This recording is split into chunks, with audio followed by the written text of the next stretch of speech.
Hello, everyone. This is Coach Tim Campsall, and I'm excited to have a fellow business owner with us today. Something unique about my guest is he attended Purdue on a full scholarship and was a two-time defensive captain. We're going to ask him a little bit more about that. That sounds super cool. In his downtime, he loves being active and spending time with his family as well as traveling.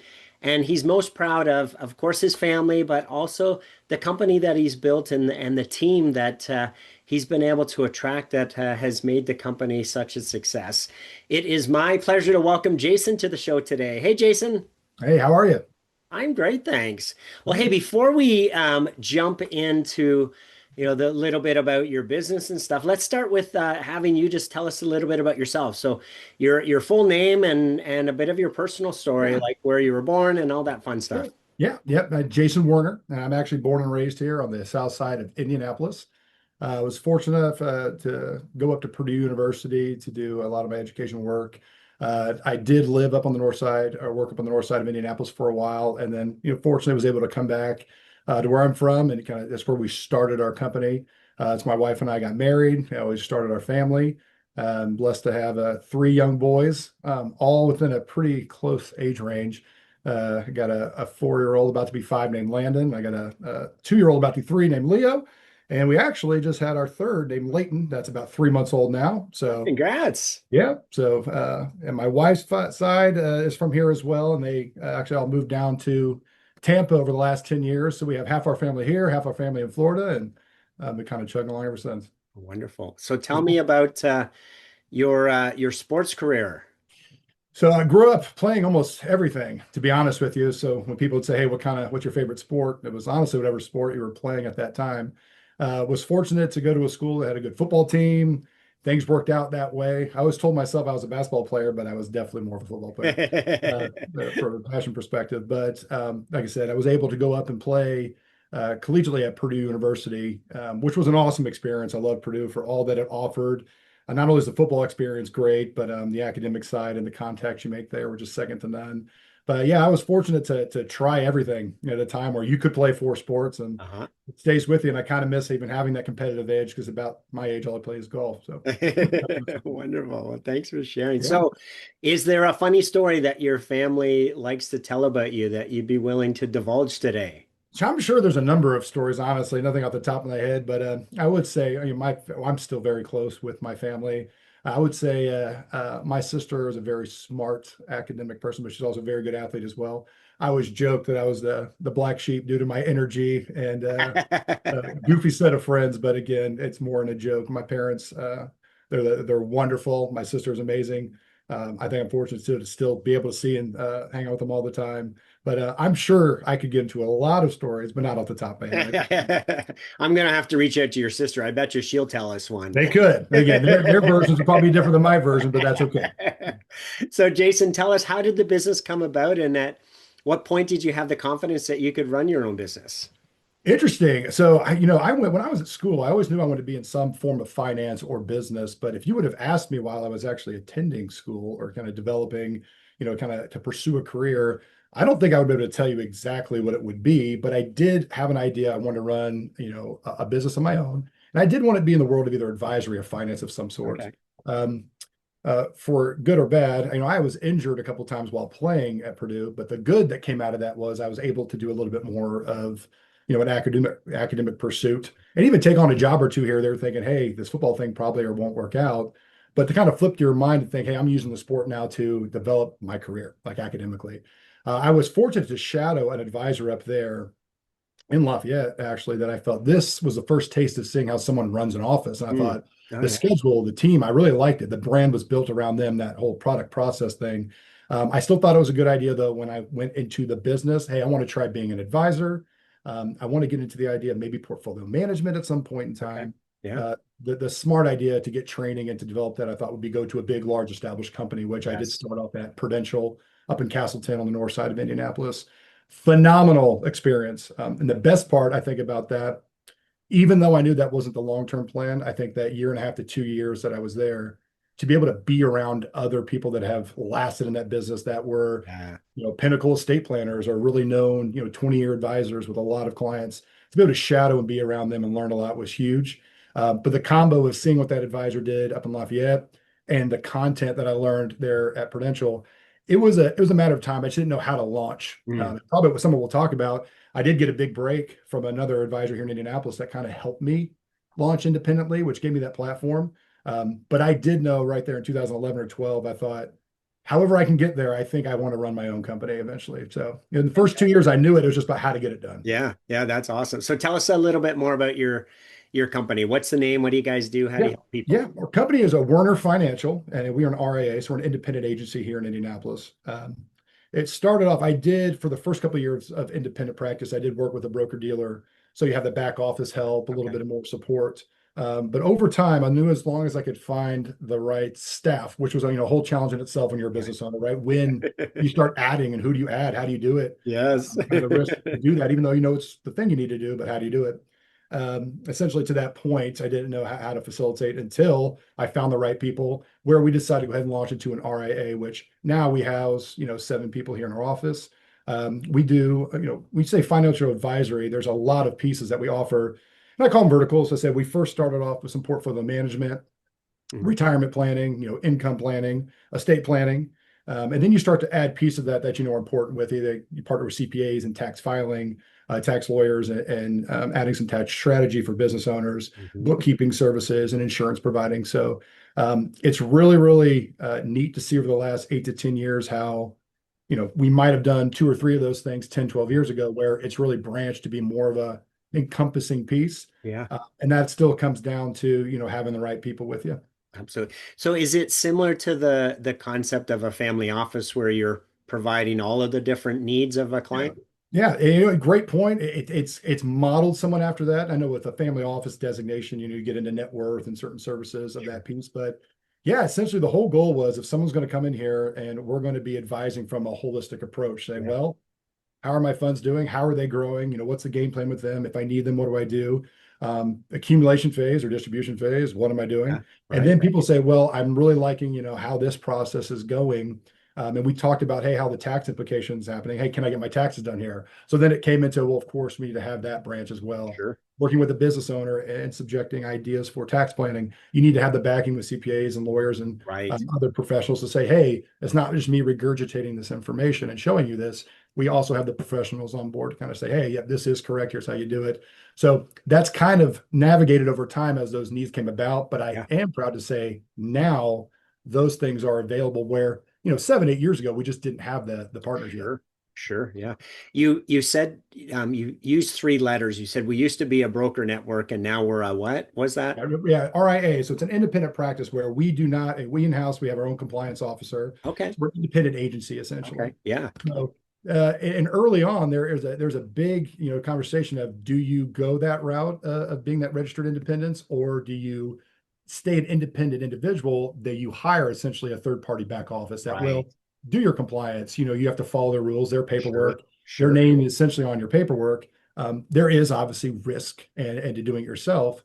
So I Sure. would say, even though that I have truly enjoyed the RIA route as we've done it, it does take some time of learning, saying, I'm glad I went the broker dealer route first. Not the window route. Yeah. Sure. Just to know what you're doing because you don't know what you don't know, Yeah, fair a lot of enough. times. So, and again, it really comes down to making sure that you have the right individuals in the office to do those things that third party back office would Right. be doing for you. So for me, in my mind, even though I've been independent since 2013, I kind of break up our business into certain levels along the way. And one of them was having my director of finance, where I'll Mhm. probably speak about her some, changed everything because now you had somebody to help facilitate what you hope to offer on a larger scale, Right. but you don't Yeah. have that person. Yeah. I look at that as a change. And then the change to going from, hey, I hired somebody to let's go to the RA route, which is when we started kind of going up by the DBA Werner Financial. Got it. Yeah. Very cool. Well, hey, I'm sure that there's been different successes and challenges along the way. All successful businesses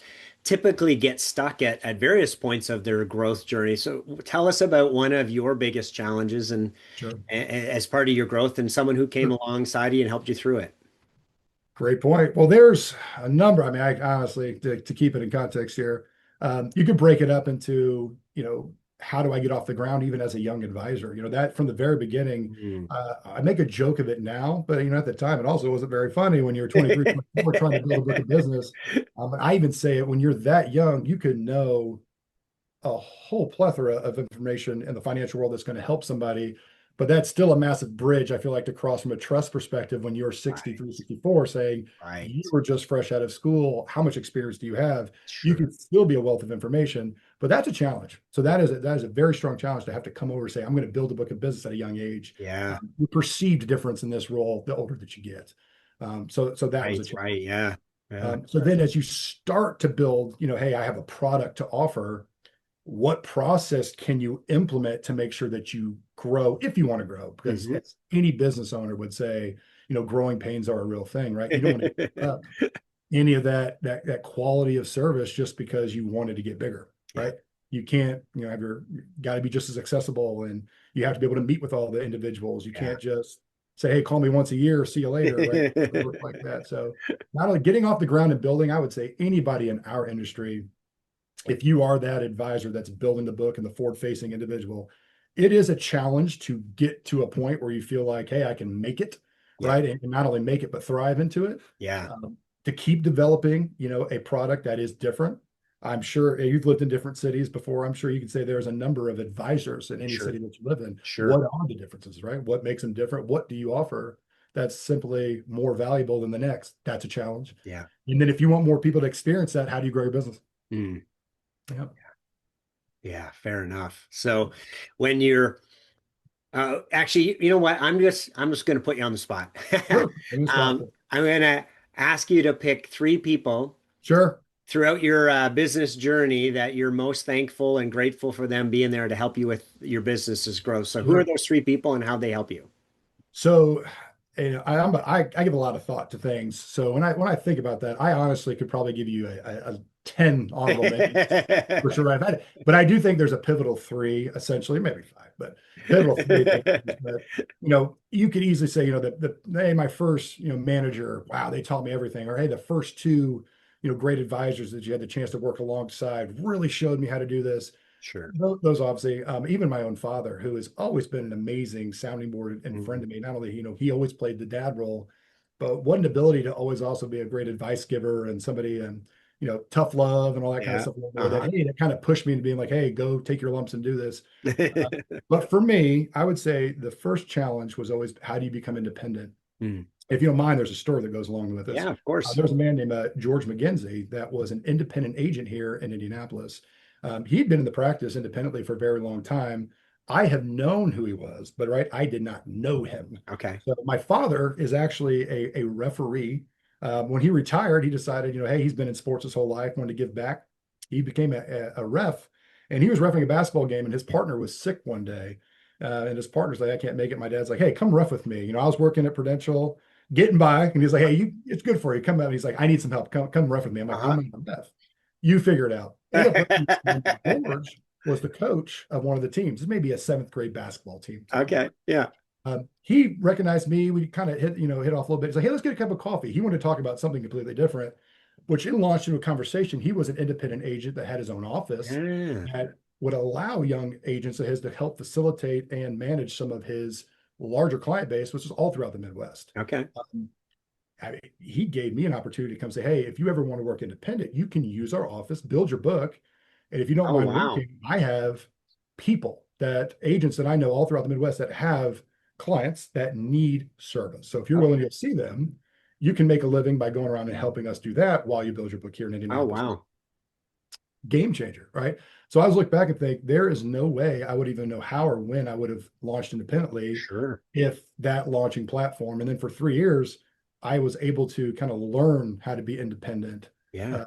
under somebody that's done it forever. So, you have to be around people that either done it before or know a lot about it, and even in a mentor state. And for me, that it changed everything. Like immediately changed everything for me. Right. Yeah. So, and all of a sudden I went from, driving 30 minutes a day up to more of a corporate office setting and working for a specific company to being able to offer any kind of service out there, any type of product out there, and building your new process now with the advisory side independently. Yeah. So that easily number one. Two, The advisor that George actually worked with was another gentleman named Aaron Warnicki, who solely was pretty much built his own independent advisory book, who immediately became a mentor to me. Mm, And to this day, even though Aaron still works for the old broker dealer, it runs his independent practice through that broker dealer. I'm now the RIA over here on this side. We still talk 2 or 3 times a week, wow. and share ideas, resources, and knowledge to help our Yeah, clients, but with no shared capacity or sure. partnership. But Yeah. I've always either looked at him as a partner or essentially as a continued mentor. And no matter how much you think you know about something, it is always great to have Right. someone older than you, more experienced than you, right? And then it's been there a little bit longer, to have Indeed, someone to talk to. yes. That you respect and trust. So Aaron would be number two. And I Mhm. would say number three would be our director of finance. I mentioned her. Her name is Christy Calderon. And Christy, I met at the bank I used to work at. And I always joke, every time I go in that bank, who likes to sit at the bank, honestly? Who likes to sit there? And I would say the teller lines would be really long in her line. And I'd say, why don't people just walk up? Because they wanted to see this person that was giving them service, and Right. they just enjoyed the experience of working with her. Through her promotion, she started helping me with my stuff when I'd go in there and organizing. And I just thought in my brain, I have kicked around hiring a office director, a pretty much right-hand person to help grow, but Yeah. who is the first one you make? Who's that Yeah. first person you choose? That was in 2016, 17 when that conversation was happening. But to be able to let her know this wasn't a terrible idea, her to trust and kind of make that jump, that changed everything. From that point on, I feel like what we were able to offer Wow. was different. And I feel like the product up to that point was different. So, Mhm. that was all within a span of 2012 to 17, 18. But without those three things happening, I think nothing right now that we're doing is the same. I love that you've talked about it a couple times throughout about the steps or the different Yeah. stages of your business and being able Right. to clearly see Right. this was then and then that allowed us to get It here. is. Yeah. And again, you learn along the way, right? Every year you get done, you say, man, next year we need to do this better. Or like, hey, Yeah. I was around some other good buddies that are implementing this piece. That's a great experience. We should make sure we do that. Yeah. You start implementing them, but then you look 4 years back, like, man, we've added 5 or 6 things a year. We are a different product and process Yeah. than we were just even a couple of years ago. But then you go all the way back and think so much has happened in a decade, which is neat.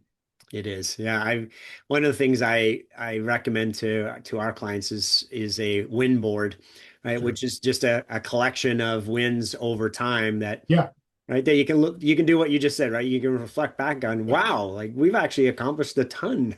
Right, right. And some of those big wins, you might have you could say, hey, that's great, but that happened because of some little minor Yes. change that you put into place. And Yes. those are the things that kind of just kick you in the head when you're just driving, thinking, I'm glad this happened, but man, that only was there because we took the time to say, Absolutely. hey, this is Yes. something we should add. And every year, something or someone gets added with the intent of making what you offer Yeah, better. indeed. So it's again, over time, I always just sit there and think, man, 2013 or 14 or 15, like that seems like a lifetime ago, just based on how things just operate today, just on a day-to-day basis. Sure. Yeah. Yeah. Jason, the path to building a successful business has a lot to do with both our mindset as well as our learning, as you've just been sharing. So, what's your biggest learning as a business owner?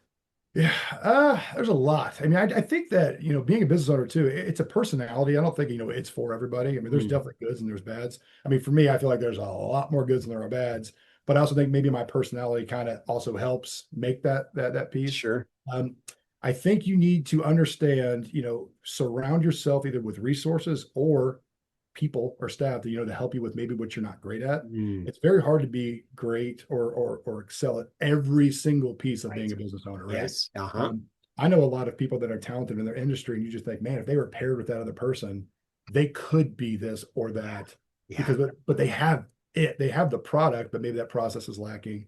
So surrounding yourself, with the right people to ensure that nothing's missing, because there are, from the business aspect, right, to making sure, even just getting back to your clientele, is there admin pieces that you need to do? Yes. Yeah, even Right. certain just logistical pieces of making sure, everything operates the way it should. Yeah. It's just very important. I felt just making sure that, yeah, you're surrounding yourself with either people or staff to ensure they help you with the things that you might not do great. I love that. And you, even in the story you shared, right? In the beginning, right? When people are just starting out, they Right. have to be doing it by themselves because Mhm. it's all they can Yeah. afford, right? Right. But And even just being curious. I think some of the best business owners that I'm fortunate to work with, they're curious people, right? They're always wondering, hey, I might be doing something well, but what am I not? Or like, Yes, yes. hey, is there a way that I could educate myself on better ways to do X? Yeah. Even if that's not hitting them in the face either, right? They might just say, I'm always wanting to know. So they're constantly making sure they're checking boxes, which I don't think is an everybody thing. Correct. Yes.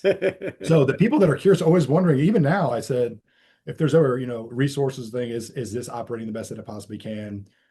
We've been through so much of it, but I just always I'm trying to understand and get better. Sure. Yeah. Jason, what's one piece of advice or guidance that you'd have for a business owner who's either feeling stuck or discouraged in their business? It kind of just falls back to what I just said. And that is tough. I mean, there's no way that you could talk to a business owner that's kind of, I say, got over a hump and thriving, and I don't say the word making it, but that's kind of got past the point of starting, but they're in it. There's nobody that's in that world that didn't have times where they either stalled out or hit an Mm, inflection point of what now. yeah. What I think has been important though is if those things happen, it is extremely beneficial to have resources or mentors that you can lean on to say, now what? Because it's already tough enough to battle. That there is usually a reason why you're stuck, Yeah. right? And maybe something you don't have. Um, but what's even worse is when you have nobody to turn to or anyone to Mm, answer, right? I have been so fortunate along the way. And one of those honorable mentions that I mentioned earlier, I had a best friend whose family had a very successful business here in Indianapolis. The father was always a mentor and friend to me, and I've always just knew him. He was always in mm, my life. So I always was learning from them just by being around them. But then when I got into be a business owner, it was a phone call away or, a cup of coffee away that I could then right. lean on their ear. Son ended up being, a very great business owner and entrepreneur himself, just a whole nother level. And he's my best friend. So I get somebody that I Wow. can chat Yeah. with and talk to. So there's something to say when you are stuck or, hey, do I need to do something different or make a change? Who do you go to get that? So to surround yourself either with mentors or like-minded or even people that have already done that to be able Yeah. to use as a resource, right? Yeah.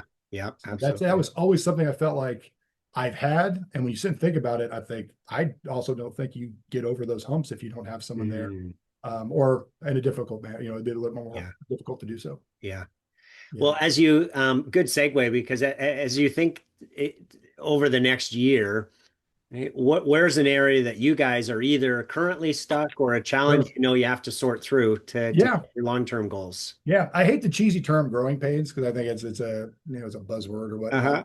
I will say that one thing that always, I am always, I feel like hyper focused on what we're offering to make sure that's always the best. I want to make sure if people are coming to us, I mentioned it earlier, there's a lot of advisors, there's a lot of firms that you could go Sure. to. Yeah. What makes us different, right? And I still think even experience is key, Yeah. but results are those speak, right? You have to be able to perform. So when Hmm. I'm putting a lot of my time and effort to that, you never want to drop the ball though on your experience and your process. So Right. for us, I want to make sure that as we continue to say, hey, that's great that we're growing. It's great that we have more people on board, making sure that we never ever lose quality or contact Yeah. because at some point that you would be moving backwards, right? So for Yes. us, we are constantly instead of talking more about how do we grow more, it's how do we make sure that what we have is being taken care of, I love. right? Yeah. Never let anything slip through the Yes. cracks. Yes. What more value can you add to what you already have? Yeah. So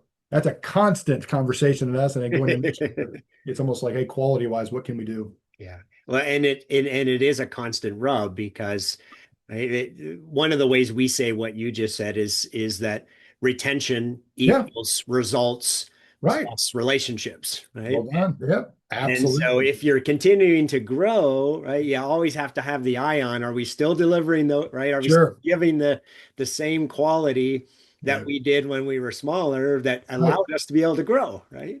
Nailed it. And when you are smaller, I mean, it's just you, and you probably have a little bit more time when you're smaller. Yep. So it's like, hey, but if you are going to grow, it's one of those things. There's only so much time in the day, right? There's only so Yeah. much capacity. So it'd be foolish to think that you don't have to have things in place to do that. Yeah. So I find us talking about that more and more, where 60 to 70% of what we're actually talking about is ensuring that our processes are up to Yes. date and Yes. efficient, right? Yes. Yeah.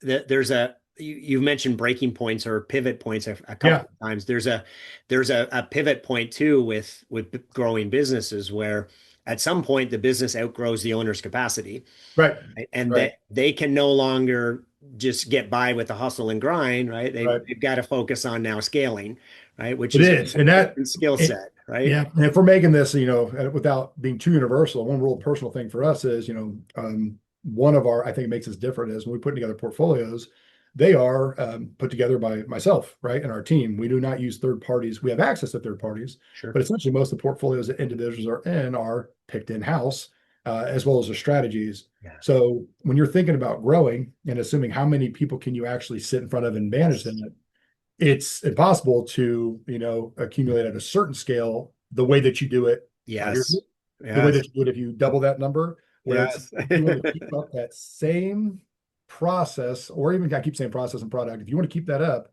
how do you offer that to two times the people in Yes. 3 years if that's the Yes. rate you want to grow, right? Because at some point Yes. you would be changing what you were offering in the past if Right. you don't Yeah. have something. Yeah. Yeah. So I know that's one of I those. think that's so important. I'm just going to say it back because Yeah. I want people to hear that, you guys, you don't farm it out, right? You're actually looking at each individual and determining what's the right Right. portfolio mix for them based on their individual needs, Sure. which Right. And is there's a number of ways to do that. But for us, it was always thinking like, and our tagline is, customized investment solutions, essentially because we don't really take the approach of everybody comes in, oh, if you're between 25 and 45, here's the portfolio you're in. yeah, And I'm not saying other firms do that, but I want to make sure that we absolutely did not do that. yeah, Because I do think that's a little bit universal. Now, you can still offer value from a conversation, from a planning, sure, but I feel like for us, that if the goal is always to essentially try to aim to do better with the results, that means you do have to have your hands on the wheel to some degree, and, sure, and that's always worked. So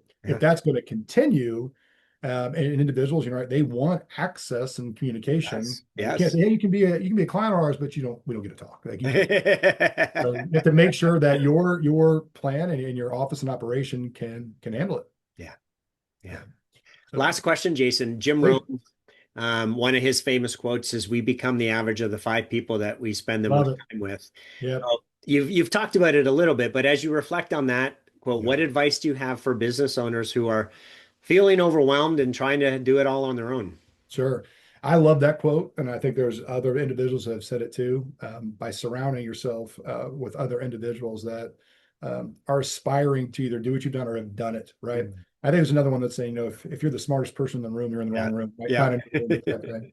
But yes, you need to surround yourself with other like-minded individuals that are aiming to push in the same direction, but also that they're gonna push you. yeah. So I've always felt lucky that growing up, know it or not, the group of friends that I grew up with were all strong personality and ambitious. So I always joked, if you didn't keep up, you kind of got left behind, right? So then all of a sudden you look back after 10 years of all that madness and everybody's kind of pushed this bar That's higher. awesome. And that carried on in my college career. I was lucky to be around the same people there. A lot of the best athletes that I played with at Purdue were also extremely intelligent and excelled at Mm, school. And I always knew that they were going to be successful in their careers, yeah. which great individuals and awesome people, but didn't lack in you those other two things. And it's neat that you're around them. And then you get into building your practice. It is so important to be around other business owners and other people that have, or you try not only aspire to do what you're doing, but have done way more, right? Yeah. You need to know to what level that people are doing things, and it just helps you kind of push yourself. And then if you have access to those individuals, what a wealth of information to learn from. Mm. Yeah, well, you mentioned this earlier too, is when invariably we're going to get stuck or have a challenge. So if we Yeah. talk to somebody who's already been through it, right, Yeah. or got to the other side, there's more hope, right? Of, oh, well, Oh, if and what it's I'd say is solvable, right? there's times I brought issues that I thought were life crumbling issues, and somebody in the room was like, "That's nothing." I'm like, "What do you mean?" Because they had been through something so much worse Yeah, that all of a sudden I feel like, well, I feel foolish. Like yeah. that's and because they've been through so much more. And Yeah. I could name 10 of those examples where I was like, oh, this is such a bad problem. I need to figure this out. And when you bring it up to somebody else, they almost made it look like peanuts. Like that's not a problem, Yeah. which opened my eyes to think people have been through so much worse and came out with much better. And Yes. it helps your kind of mindset say, hey, how to plow through this and get it Yes. taken care of. And then now I feel like my list of things, that degree of how bad things are is completely different right now. And Right? hopefully, a younger person would come along. I could probably laugh thinking some things over the last 10 years that are problems and say, hey, don't you worry at all. But I had that resource that was ahead of me, Yes. which is But huge. it's very lonely at the top. And if we just stay in our own head and look at social media that makes it sound like everybody's hitting it out of the park, right? We can Yes, very it quickly does. talk ourselves out of. It does. So have realistic understanding of actually what you're trying to accomplish. And I'm glad you said that too. When you're building a practice, it's real easy to peek over your shoulder saying, well, what are they doing and how am I Yeah. doing? Yeah. Having realistic expectations of what you want to accomplish and then celebrating those, right? Mhm. Celebrate that growth. Yes. If you said, I want to take on X amount of clients and manage this amount of dollars or hire this amount of people or offer this X service and you do those things, that is a win. You should never judge Yes. yourself because your buddy hired 100 people. That's not, Yes. Correct. Yes. you'll drive yourself crazy chasing that tail. But it is a great point because it's very natural to want to do that. Yes. And celebrate the the baby steps too, right? Not just the big wins, because Huge. No, no. And like we've said it, 4 times already. Those little baby steps add up where you can look back years later and think, wow, we have moved forward so much. So business owners that is a constant mind game to ensure that you're always striving and never settling, but at the same time understanding, progress is a great thing. Yeah, Right. absolutely. Yeah. Well, Jason, it sounds like you've been blessed with some pretty incredible people along your journey. If they were all here on the show today, what would you want to say to them? I appreciate them. I appreciate them. And I could go on forever about how probably a handful of them, if not even more, has played such an intricate role. And I am not foolish to not, or to know that it wouldn't be the same without it. Mm. So, I can't fathom if even one of those pieces was missing, that if anything that we were able to do today would be like it is. So, thankful for all of them. And hopefully I could offer anywhere the same value in their lives that they've done for me. And I've also had a couple mentors say, when I thank them for their help and you try to let them know, they've also mentioned like, hey, one day you will be Yeah. where I'm sitting, and just make sure if there's an aspiring individual, either in your practice or just trying to do something, be excited to help them out, because guys like George and guys like Aaron and they didn't have to do those things, right? Yes. They chose to, and it worked out for everybody, but forever thankful for that stuff. Yeah. I like that pay it forward idea, right? That Yeah. I've heard Yeah. a lot of times people will say, well, Tim, I don't want to bother that person, or, I Yes. feel like I'm so far out of their league. But I haven't heard anybody I've interviewed that have said, hey, I wouldn't give 10 minutes to somebody who reached out to ask for some help.